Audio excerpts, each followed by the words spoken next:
Jupitera iespējas svariem.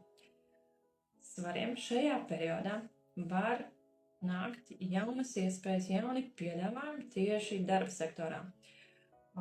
Tas var būt karjeras kāpnes, biznesa paplašināšanās, jauni projekti, jaunas sadarbības, jaunas kodas idejas, lielāki mērogi, lielāki apjomi, bet svariem Jupitera iespējas var nelikties pirmajā brīdī kā labvēlīgas, tādas pozitīvas. Pirmajā brīdī var pat likties, ka tās pārmaiņas nav uz labu, ka tās pārmaiņas ir kā uz sliktu.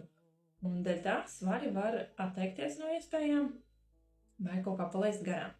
Tad, kad šis periods būs pusē vai pat jau beidzies, tad svari sapratīs, atskatoties atpakaļ, ka tomēr tās bija ļoti labas iespējas. Tāpēc svari, ja jums nāk jauni piedāvājumi, mēģiniet saskatīt, kur slēpjas tas labums, un tā kā neiekrītat uz to, ka pirmajā brīdī tā jaunā iespēja neizskatās labvēlīgi, jo tas varbūt tas ļoti maldīgs priekšstats. Tāpat tiem svariem, kam ir aktuāla dzīves vietas maiņa, tad šis periods dos iespēju mainīt uz kaut ko lielāku vai uz kaut ko labāku. Bet atkal, te var būt tā, ka svariem pirmajā brīdī šis piedāvājums var nelikties atkal gana labs. Tikai pēc tam viņi sapratīs, ka tomēr bija ļoti labi.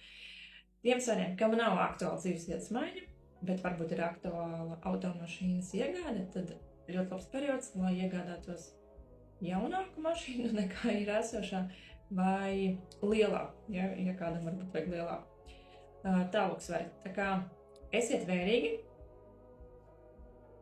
nepieņemiet spontānas lēmumus, kārtīgi izvērtējiet, kaut kad, jūs jau nevajadzat pieņemt spontānas lēmumus, izvērtējiet visu, kas saistībā ar darbu parādās šī periodā, un mēģiniet ieraudzīt to pozitīvo.